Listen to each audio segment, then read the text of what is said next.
Tonight on CTV News at 6, addressing West End congestion. The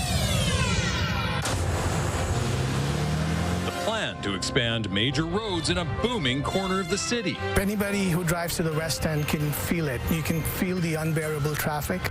Ballooning budget deficits. The province projected to go deeper into the red. And heat wave. Temperature records fall for a third straight day. It's intense. I mean, the warmest temperatures of the entire summer are right now.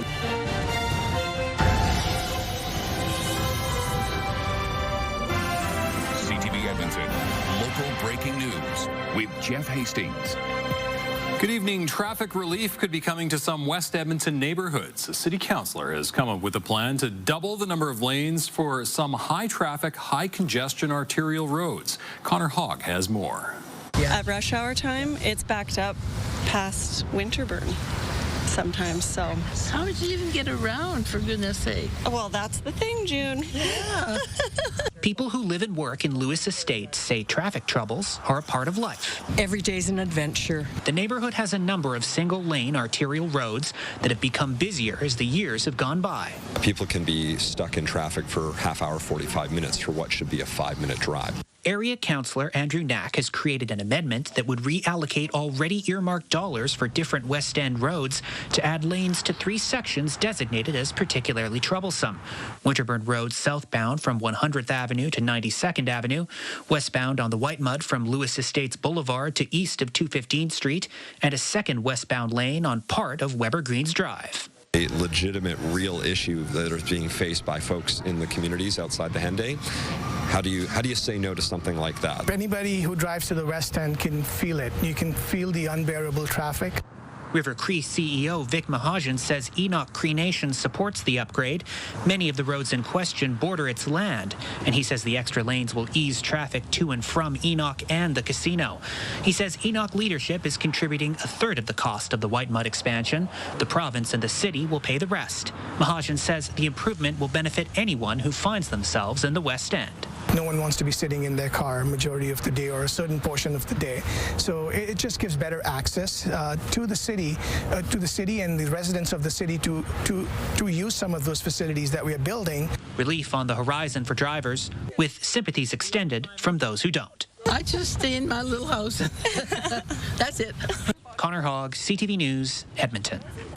Knack's spending amendment is being debated by City Council right now. A vote on its approval is expected later tonight or tomorrow. Edmonton Public Schools says it will be sending home confirmation forms for students who want to compete in female sports.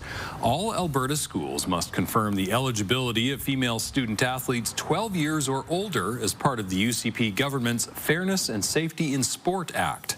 EPSB says parents of students under 18 will have to confirm they understand and their child meets the eligibility requirement. Confirmation of eligibility is only needed for those wanting to take part in female-only competitive school sports. EPSB says there's no eligibility requirement for students to participate in regular classes or events like intramurals. Several award-winning books may be removed from Edmonton Public School libraries for containing explicit sexual content. A former Edmonton School Board trustee was sent an internal document with a working list of the books flagged for removal. A Handmaid's Tale written by renowned Canadian author Margaret Atwood is among them. So is Aldous Huxley's Brave New World and Forever by Judy Blume. It comes after a ministerial order by the Education Minister. The former school trustee has serious concerns. It's pretty hard to think of a book like The Color Purple, for example, and say that's a pornographic novel. Does it include, sometimes upsetting content about, sexual assault? Yes, it should, in terms of what the story it's telling. I don't think that we should be always saying that we shouldn't have these conversations with youth. We should. The Public School Board would not share the list of books with CTV. The board chair did tell us staff worked over the summer to ensure only books that met the province's criteria would be removed. She says the board has concerns and voiced opposition before the order was issued. The Education Minister says it did not provide a list of books to remove to the school division. He says he's asked Edmonton Public to clarify why these books were selected to be pulled and will work with them to ensure the standards are accurately implemented. A boy has died in hospital after being electrocuted by a downed power line earlier this week. The boy was airlifted to hospital Tuesday afternoon from the Warburg area southwest of Edmonton. He was in critical condition at the time. RCMP say the boy has since died and his death is not criminal. Occupational Health and Safety is also investigating because it happened on a work site. A former junior high principal in Edmonton has been charged with sexual exploitation. Police say they were told earlier this year a girl had been sexually assaulted by one of her teachers a number of times between 2004 and 2008. The teacher was later hired as a principal at a different school. John Paul David Cooper was arrested yesterday and released with conditions. The 51-year-old is not allowed to visit any public swimming areas, schools, playgrounds, or libraries. Edmonton Public Schools says it's aware of the charges and it will continue to cooperate with the investigation. A 64-year-old man is in hospital, seriously injured after being stabbed in a Canadian Tire parking lot this morning. Police say two men who did not know each other argued before one man stabbed the other unprovoked and fled on a bike. Witnesses gave police a description of the suspect, and a 33-year-old man was arrested near the store at 96th Street and 162nd Avenue. The victim is in stable condition in hospital. Police say charges are pending. Edmonton Fire Rescue says a fire at a business this morning started outside the building.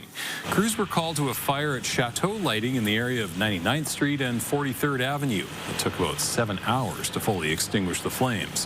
While fire officials say it started outside the shop, they don't know how. No injuries were reported. The extent of the damage is unknown.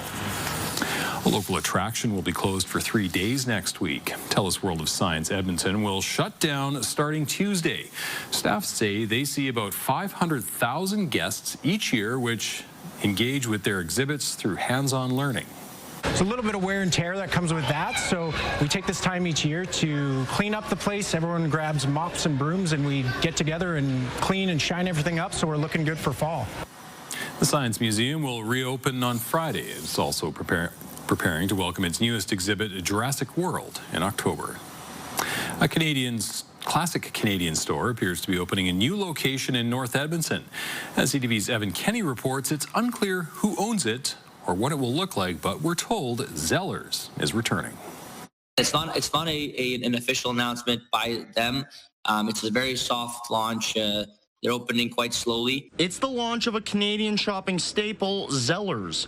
According to Londonderry Mall's parent company, Layad, the store is opening tomorrow. A lot of home goods and various clothing for men, women, kids.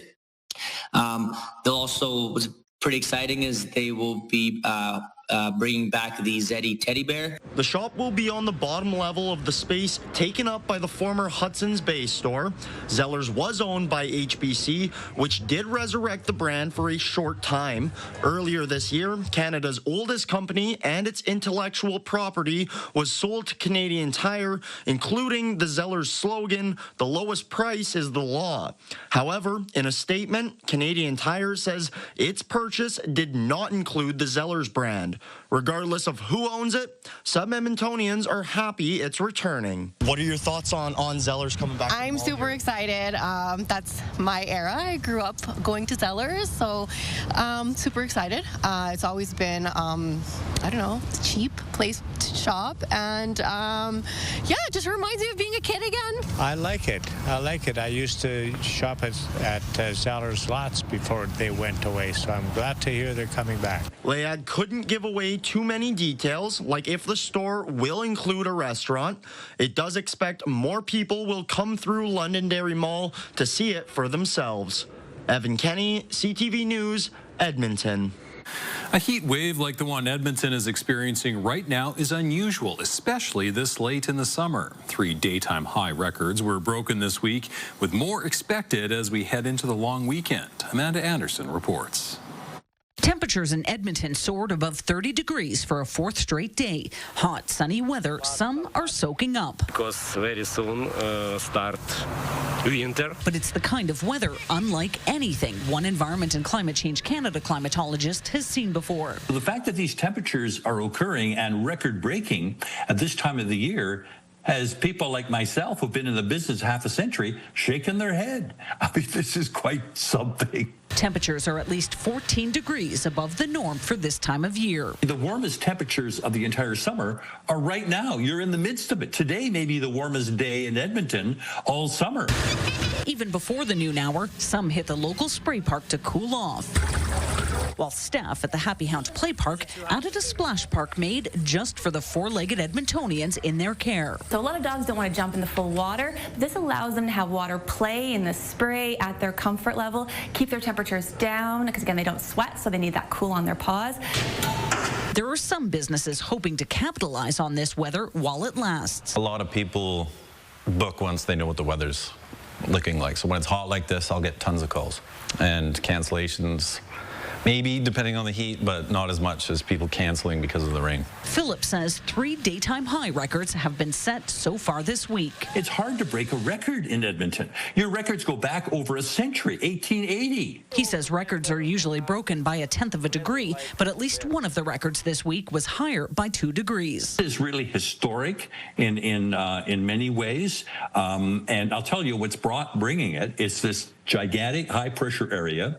It's a ridge. Some people call it a dome. I call it a ridge that is just parked over Alberta and British Columbia. By the end of the weekend, he says Edmonton will have had at least 14 days above 30 degrees, 10 more than the yearly average. Amanda Anderson, CTV News, Edmonton. The Edmonton Food Bank is helping its clients fill their bellies and their wallets with a program to help them find jobs. Merrick DeCash explains. 4 minus 2 equals 2. Don Lohr has been volunteering at the Edmonton Food Bank for 32 years. I've done almost every job there is in the food bank, except Marjorie's and job, which she's the executive director. In search of a new challenge, Lohr began teaching English through the food bank's Beyond Food program. The program helps new immigrants learn new skills in order to find jobs. We identified a gap in services in our community, and people who were coming to receive food needed other options to help them over time become more food secure. The program helped 3,800 people last year with classes ranging from math to taxes. Our unemployment rate in Edmonton is quite high, so the Beyond Food program has been helping people with resume writing or some basic skills that will enhance their backgrounds so that they are more marketable and have a greater opportunity of securing a job. 4 new Edmontonians from Eritrea are in Lohr's advanced English class. Lual Fisa moved to Canada in June. He took his first English class in July, and he's been making strides ever since. Now I'm good. I'm understand after the teaching. Lohr says with extra practice, students should be able to get a solid grip on the English language in 6 or 7 months. To go to school even, you need to know English. And you need to know English well enough to be able to understand instruction on a job. Anyone can join the Beyond Food program regardless of whether they use the food bank. Merrick DeCash, CTV News, Edmonton. A local organization that helps people with developmental disabilities is honoring Joey Moss by renaming a long-standing fundraiser. I love it. You got it. Keep going. The name change was celebrated today at the Joey Moss Memorial Golf Classic. Winifred Stewart's Empties to Win initiative will now be known as Joey and Friends Empties. Moss attended school and found employment through Winifred Stewart before meeting Wayne Gretzky and becoming a staple in the Edmonton sports community. Organizers say it feels fitting to name the fundraiser after Moss. He had friends that were the Oilers, the Elks, but he also had lots of friends that lived at Winifred Stewart where he lived. And those folks, too, need access to employment opportunities, someone to take a chance on them. And what we're sure of when people do that is that it's going to be good for the employer and also good for the person. Joey and Friends Empties provides scheduled pickups of people's empties to support Winifred Stewart's group home program. They collect about 7 million cans and bottles a year. And with your first look at your weather, here's CTV's Jackie Perez. Well, the heat wave continues to blanket most of Alberta, including Edmonton. Now, yesterday, 33 degrees, breaking the daytime record, and we could be in for another record-setting high for today. Taking a look at the conditions for later this evening, around 10 o'clock, 25 degrees, so not much in terms of relief, but there is some partly cloudy skies. It will clear out by the morning, though. Morning lows about 16 degrees, calm winds as well. You might want to squeeze in a run before noon, because by the afternoon, we're getting to a daytime high of 32, maybe 31 degrees. So temperatures still remaining in the low 30s. The heat warning is still in effect for most of the province. How long will this last? Well, we'll have those details and a look at your long-term forecast in just a bit. Coming up, the province is predicting a deficit in the billions. Things are just moving slower and more tentatively than they would otherwise, and that's going to, all else equal, reduce economic growth. More on the factors, including a declining resource revenue. Plus, those are all glacier-fed lakes. Are extremely cold. First responders warn about the dangers of mountain lakes after another apparent drowning. Being brought to you by James H. Brown Injury Lawyers, the heavy hitters of injury law.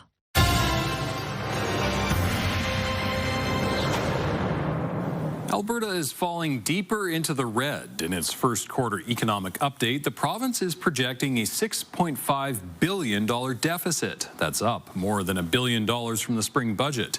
It's renewing concerns about the province's reliance on resource revenue. CTV's Mark Villani reports. Alberta's government says it's steering through a storm of lower oil prices, weaker demand, and rising costs. Our first deficit in 5 years. The province projects a $6.5 billion deficit, up more than $1 billion from the projected hole in budget 2025. Operating expenses are also up by nearly $680 million. Much of that stems from declining resource revenue, now at $15.7 billion, down 38% from recent highs. Our government has taken a very measured approach to dealing with the highs and lows to protect Albertans and our province from those unpredictable swings. That's prompted Alberta to lower its oil price forecast to $63 U.S., a $26 decline since 2022. U.S. trade policies are adding to the uncertainty. Things are just moving slower and more tentatively than they would otherwise, and that's going to, all else equal, reduce economic growth. But at the same time, oil production continues to rise, and the Trans Mountain expansion has helped with that, and that's keeping growth higher in Alberta. To cope, the province is dipping into its contingency fund, $700 million for wildfires and another $750 million to cover cost pressures not offset by revenue.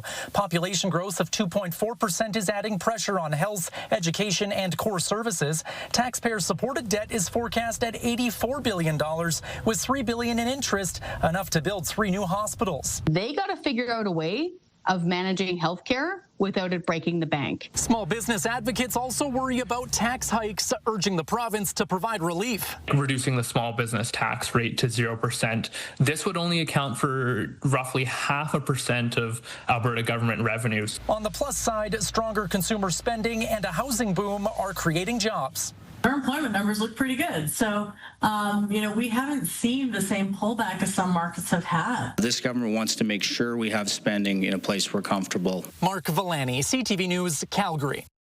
People in one Calgary neighborhood are being told to shelter in place due to an active shooter. Calgary police say a person fired shots into the community and at police officers.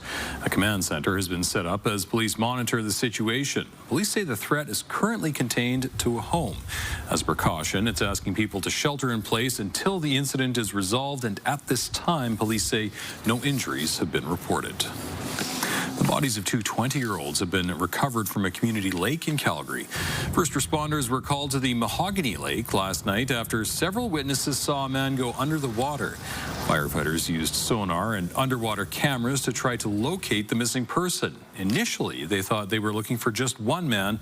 Police then discovered a second man was missing. Their bodies were retrieved not far from the dock area at the Mahogany Beach Club with the assistance of a volunteer dive team. Officials say the two did not have life jackets on when discovered and were believed to have been swimming. The Search for two people whose canoe capsized has now turned into a recovery mission.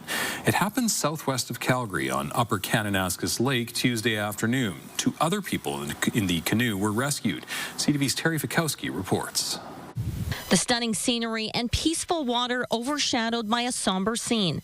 Paddleboarders and other visitors to Upper Kananaskis Lake were asked to head to shore as an RCMP dive team scoured the water for a missing man and woman. Going across and then to start a hike, but we ended up being pulled around by the authorities and the conservative officers just for safety reasons because they were going to do a search. RCMP and Kananaskis emergency crews were called around 4 o'clock Tuesday afternoon after a canoe capsized with 4 people inside.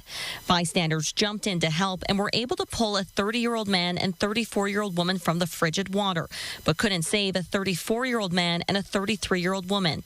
None of them were wearing life jackets. More than 2/3 of water-related deaths are related to capsizing or falling overboard from boats or canoes, and life jackets are like seatbelts. They only work if you're wearing them. Mounties say this incident is tragically similar to another in K Country after 2 people drowned after a canoe capsized in Barrier Lake just a week ago. In the Kananaskis area, those are all glacier-fed lakes. They're extremely cold.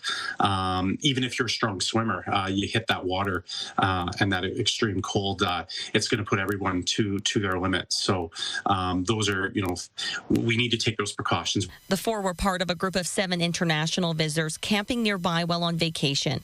Frequent visitors to the area say it's not unusual to see tourists unaware of the safety precautions needed heading out on the water. Yeah, you see it sometimes where it's like, yeah, you really should have at least a life jacket.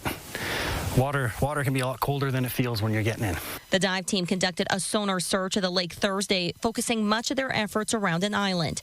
A reminder for those on shore that tragedy can strike at any moment on the water. That is awful. Keep prayers and stuff for the families and stuff like that, just for peace. Definitely hard.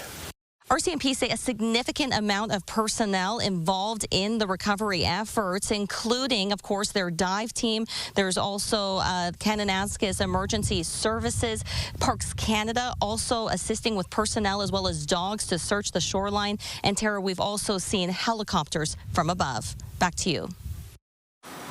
Just ahead, an Alberta country band's tiny stage setup gets a visit from a big star. Now, the littlest honky-tonk trailer is getting this couple the attention from some famous musicians.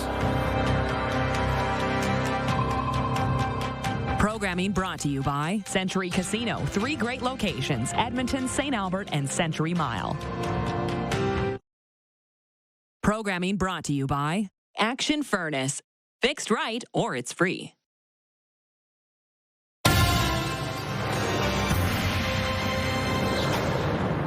An Alberta couple has big country music dreams, even if their stage is small. They've created the Littlest Honky Tonk, a horse trailer turned mobile music venue.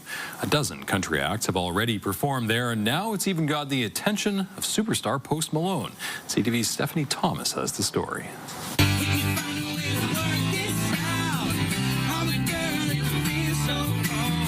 Post Malone and his band crammed into the Littlest Honky Tonk, a converted horse trailer towed from Calgary down to floor level at the Rice-Eccles Stadium in Salt Lake City, Utah. Posty is on the road for his country album F1 Trillion Stadium Tour, but he wanted to strum on this little stage.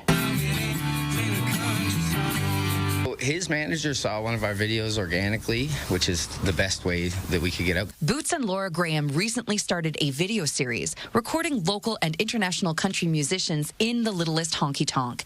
In June, Post Malone recorded 2 videos celebrating country western lifestyle. He was dragging calves at a branding the day before, like working cowboy stuff.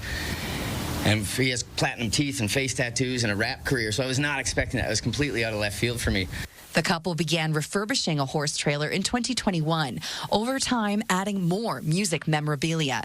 Now, it's like a mini museum. It's like stuff we're interested in and have always been interested in, so it's like country music stuff. As people know what we're doing, they kind of want to be a little part of the project as well. The stories from this tiny set are almost as precious as the items on its walls. Post Malone stood between these horns, or Corb Lund was a little bit too tall, so he had to crouch down in here. And They hope to one day host other icons of country music and maybe take the trailer down to Nashville. Sky's the limit. Dolly Parton. Here we come. Stephanie Thomas, CTV News, Calgary. Time for another look at weather. Here's Jackie Perez. Well, it's scorching heat continues to blanket most of the province, but the good news is that we are expecting some clear, sunny skies, so little in terms of precipitation. There is, however, by Friday afternoon and early evening, that just south of Edmonton, west of Lloydminster, there is a little bit of a chance of isolated showers developing. It is expected to move quickly, though, because by the time we get into our Saturday morning, into our Saturday evening, we're in for some clear, sunny skies, and again, that heat sticking around for yet the next couple of days. Little relief, though, as we head into our morning. The morning lows about 13, 14 degrees, 13 in Fort McMurray, Cold Lake as well. Slave Lake sitting at 14 degrees at Grand Prairie and Peace River. Morning lows are going to be about 12 degrees, and you want to pay attention to that because as we look towards the daytime highs, there's going to be a 20-degree difference for places like Peace River and Grand Prairie, where temperatures will get up to about 32, 33 degrees. Looking at Lake Lebeche, 31, as well as in Fort McMurray. Things are going to start to cool off as we get closer to the southern parts of Alberta, where there is a little bit of cloud cover. So the heat warning still remains for most of the province, but it has lifted for Lethbridge as well as Medicine Hat, where temperatures are already sitting in the mid-20s. Here in Edmonton, we are expecting temperatures to get up to the low 30s as well. As we look for our evening for 10 p.m., about 25 degrees, partly cloudy skies, 16 to start things off for our Friday morning, and then 22 by noon. Sunshine will remain well into the afternoon, where we'll see a daytime high of about 32 degrees. So yeah, the heat warning sticking around for the next several days. And we did see a couple of days of some record-breaking heat. Will we see that for Friday? We'll take a look. The record set in 2023 was 32 degrees. We are forecasting a daytime high of 32, so we may even meet that. Maybe we'll break it, but then as we look to Saturday into Sunday, things are going to start to cool off, so we may not hit those daytime highs that were set in 1940. On Saturday, 32 was the daytime high, but we are forecasting 30 degrees. When we look towards Sunday, 30 in 1940 was the daytime high, but we're expecting temperatures to hit 29 degrees. As we look towards your Monday, Labor Day Monday, things will be below 30 degrees, so possibly the heat warning will have lifted. 28 the daytime high, and then when we get back into our Tuesday back to school, 25 degrees. To get closer to what we see for this time of year, where the average high is 21 degrees. Still ahead, a major attack on Kyiv. The Ukrainians are holding very hard, and so the Russians are pounding. They're not willing to negotiate yet.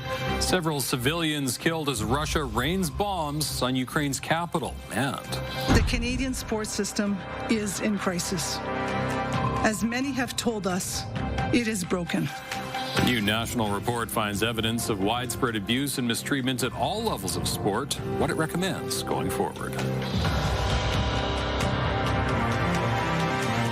Programming brought to you by James H. Brown Injury Lawyers, the heavy hitters of injury law.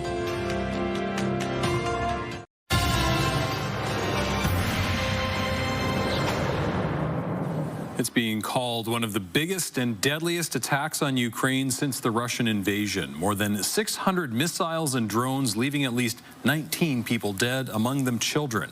As CTV's Rachel Aiello reports, Canadian officials are accusing Russian President Vladimir Putin of deliberately targeting civilians. Multiple body bags pulled from this smoldering residential building in Kyiv after Russia launched a massive air attack on the capital. Dozens of buildings were hit or damaged by debris. Russia claimed the strikes were targeting Ukraine's military-industrial complex, but the death toll, expected to climb, already includes 4 children. The Ukrainians are holding very hard, and so the Russians are pounding. They're not willing to negotiate yet. The attack, the first targeting the city center since the Alaska summit, raising new questions about where U.S. President Donald Trump's peace talks stand. He was not happy about this news, but he was also not surprised. The European Union and United Kingdom are summoning Russia's envoys after strikes damage their diplomatic offices in the capital. We are keeping maximum pressure on Russia. The Canadian embassy was not hit. Foreign Affairs confirming all staff are safe. But that didn't deter Prime Minister Mark Carney from blasting Russia in a lengthy statement. By murdering when he should be talking, Putin demonstrates in the most horrific manner that his mission to subsume the Ukrainian people under his tyranny continues. Carney said in part, the Prime Minister was just in Kyiv, where he vowed Canada's aid contributions could expand in the event of a ceasefire. And I would not exclude the presence of troops. Ukrainian President Volodymyr Zelensky has been working the phones with top world leaders in the aftermath of the attack, thanking them for their support and pressing for tough new sanctions on Russia. Rachel Aiello, CTV News, Ottawa. NATO released new data showing all 32 members are projected to meet a long-standing military spending goal this year. The alliance says all members are on track to spend 2% of GDP on defense. There's been a push for higher defense spending since the start of Russia's full-scale invasion of Ukraine. U.S. President Donald Trump has also accused members of failing to invest enough in their own security. NATO members agreed in June to further hike defense spending to 3.5% of GDP. So far, that level is only met by Poland, Lithuania, and Latvia. Stories of heroism are surfacing following a deadly shooting at a church in Minneapolis yesterday. 2 children were killed. More than a dozen people were injured. Now, police have revealed more about the shooter's plan. CTV's Michael Couture reports.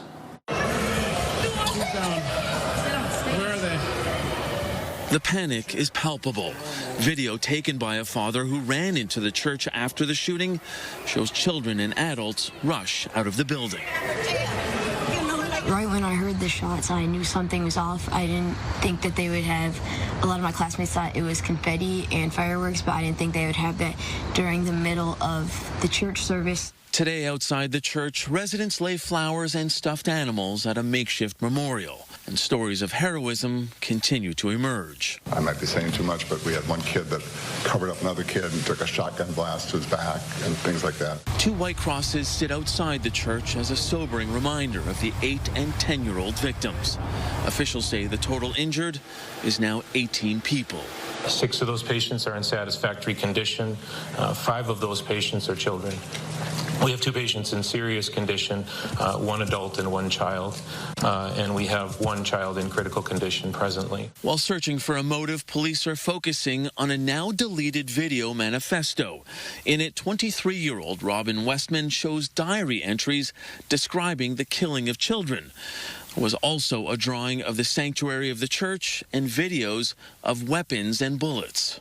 We don't have specific information as to why this church was targeted, other than the fact that he was a parishioner there. We believe the shooter did go to school there. We believe the shooter's mother did work for the parish. So there's obviously a connection between the shooter and the parish. White House Press Secretary Caroline Leavitt called the suspect an evil monster and reiterated that the FBI is investigating the shooting as an act of domestic terrorism and a hate crime targeting Catholics. In a situation that has sparked a debate about self-defense and use of force, court documents reveal the man accused of breaking into an Ontario home was armed with a crossbow. Police say a man broke into an apartment in Lindsay, Ontario around 3 a.m. last Monday. The man living in the apartment was charged with assault after an altercation. The alleged intruder was airlifted to hospital with serious injuries. He was also charged with multiple offenses. A new national report shows Canada's sports system is broken and in need of change. The Future of Sport Commission released its preliminary report today saying abuse, harassment, and discrimination are widespread and ongoing in a culture of silence. CTV's Andrew Johnson has more on the findings and recommendations for change. Do you see this? They traveled the country for a year, speaking to hundreds of athletes, administrators, coaches, and parents. The consensus, clear. The Canadian sports system is in crisis. As many have told us, it is broken. The Future of Sport in Canada Commission found evidence of widespread abuse and mistreatment at all levels. A lack of protection for children and Olympians alike left vulnerable. Physical punishment, sexual assault, training while injured, humiliation, intimidation, isolation tactics, failures to provide medical care, discrimination, and exploitation. The commission also found in a win-at-all-costs culture of silence, when an athlete musters up the courage to come forward, they often run into a brick wall. Lost in the web of various complaints mechanism, resulting in many feeling helpless and abandoned. The commission is making 71 recommendations for change. It suggests the creation of a unified national safe sport tribunal to eliminate the patchwork between local, provincial, and federally regulated organizations and enforce legislation at all levels. Federal funding being made conditional on compliance, background checks, and a nationwide public registry to flag wrongdoers and restrict access. Survivors of abuse like gymnast Amelia Klein say with the release of this report, their horrible experiences are finally being validated. To have them influence what we hope is going to be meaningful change in the system is, there are hardly words to actually describe what that feels like. She says the ball is now in Ottawa's court to act. These are only recommendations that, after another round of feedback, will then be presented to government. Andrew Johnson, CTV News, Vancouver. Still ahead, pick your own produce. Zucchini and potatoes and peas and beans and broccoli, cauliflower, cabbage and beets and Swiss chard and corn. The owners of an Alberta farm say the experience is especially important for kids. Plus,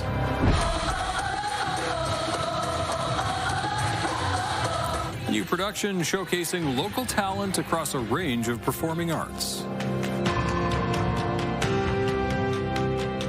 Programming brought to you by Southview Acura. For family-owned, award-winning excellence, Southview Acura, where luxury meets reality. Looking at the markets, the Canadian dollar closed at 72 cents U.S. Oil was up 45 cents, closing the day at $64.60 U.S. a barrel. Gold gained nearly $26 on the day. The TSX and Dow Jones both finished higher, up 1 point and 71 points, respectively. The Minister for Assisted Living and Social Services is calling out the federal government for its rollout of its Canadian disability benefit. In a letter posted to social media, Jason Nixon says the application process is convoluted and duplicative, burdening Canadians with disabilities and the medical practitioners who serve them. He adds, quote, "I am once again calling on the federal government to provide automatic enrollment to clients of provincial disability programs, including Albertans on AISH. Inclusion Alberta feels Nixon's letter is disingenuous as the province claws back the benefit for Albertans who apply." Trying to say that you're advocating on behalf of people with disabilities when you have no intention of allowing them to keep the money, right? And to maybe have, lift themselves a little bit out of poverty. It just doesn't feel like it's in touch with what are really the issues for Albertans with disabilities. The minister's office says Alberta has the highest provincial disability benefit rates in Canada, and they continue to expand and improve these supports. The Canadian Severe Storms Laboratory says wind-driven hail damage in southern Alberta last week was among the worst it has ever documented. The researchers say hailstones were up to 70 millimeters in diameter, and winds between 120 and 165 kilometers an hour lasted 20 minutes or more. Researchers say all buildings with west-facing plastic siding suffered 50 to 100% damage. There was also heavy damage to asphalt shingles and metal roofs. Some crops were totally wiped out. A Red Deer family farm has been operating for decades. One of its highlights is providing a hands-on experience for guests. CTV's Miriam Valdez-Carletti has more on the farm's legacy and how it stays connected to the community. The Jungle Farm in Red Deer has been in Leona Staples' family for more than a century. Since then, it's just come through the generations. So I am the fourth generation that's been farming on the exact same land. While the name might suggest exotic animals on site, it's actually a produce farm growing all kinds of fruits and vegetables. Zucchini and potatoes and peas and beans and broccoli, cauliflower, cabbage and beets and Swiss chard and corn. Their farm operates by letting people come and pick their own produce, a highlight for children when visiting. What do you like about being on the farm? Picking strawberries. I like picking carrots. Strawberries look really good, so I'm excited to eat them. Staples says their strawberry fields are a fan favorite. No better strawberry than a strawberry picked at 4 o'clock in the afternoon where it's warmed from the sun all day, nice and red strawberry, and the juices drip out of it. A hands-on experience is important for Staples. She says having people pick the produce they eat, especially children, gives them a better understanding of where their food comes from. I just had a note from a mom who was in our ABC program who said, there is nothing more beautiful than having my daughter chomp on cauliflower like it was an ice cream cone. Just gives them the experience of picking berries out in a farm instead of buying it at the farmer's market or in the store. Education is part of the Jungle Farms mission. It's a huge part of Alberta to have the farms available and here to pick fresh produce and support our local economy. You don't need your own farm to flex your green thumb, giving people a chance to pick their produce right from the source. In Red Deer, Miriam Valdez-Carletti, CTV News. Rehearsals are underway for an old-fashioned variety show.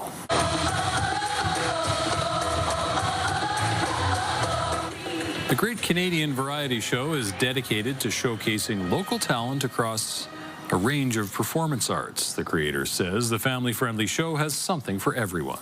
It's a dance-heavy show, so we have about 6 large dance productions, and sprinkled in between we have the magician, contortionist, hula hoop act, again the Volya Ukrainian dance group, and we're going to have a couple singers as well, singing and dancing with the backup dancers.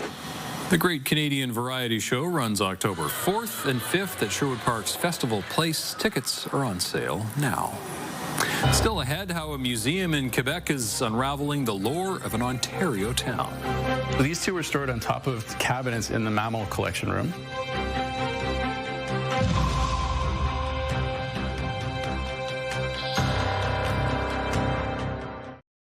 We've got another great night of entertainment coming up right here on CTV, starting at 7 with E-Talk.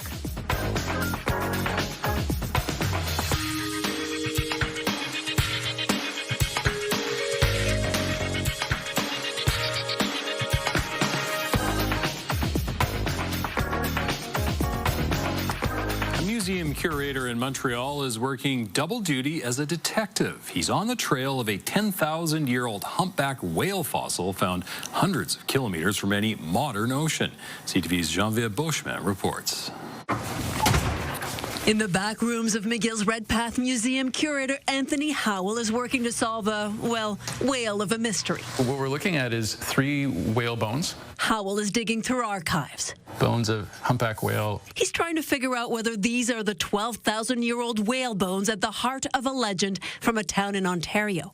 A quest that began last February with an email from the Smiths Falls Heritage House Museum. I remember hearing it as early as being in elementary school. Museum assistant Aidan Tucker was trying to verify whether the story of humpback whale bones found in 1882 during work to build a CP rail line and donated to the Redpath Museum was fact or fiction. Smiths Falls is nowhere near a body of water fit for a humpback whale now, but 12,000 years ago it was beneath what was then the Champlain Sea. This is an important part of our history. This is the annual report from 1883. Howell painstakingly dug through handwritten archives and found evidence whale bones from Smiths Falls had indeed been deposited at the Redpath. He also found the bones he believes could be the ones. These two were stored on top of cabinets in the mammal collection room. Now he's working on collecting scientific evidence like carbon dating to link these bones to Smiths Falls and to determine whether they are indeed those of a humpback whale. Unfortunately, Whaley McWhaleface is still in the lead for the whale naming contest. All this has built excitement for the local legend in Smiths Falls, where a naming contest is now underway. There's Sam Whale to Champlain. There's 1 vote for Anthony Howell. Howell says there's still plenty of digging to do, but this fishtail, it turns out, could be true. Geneviève Beauchemin, CTV News, Montreal. That's our show. Thanks for sharing your time with us. For news anytime, you can visit ctvnewsedmonton.ca or look for us on the CTV channel on YouTube.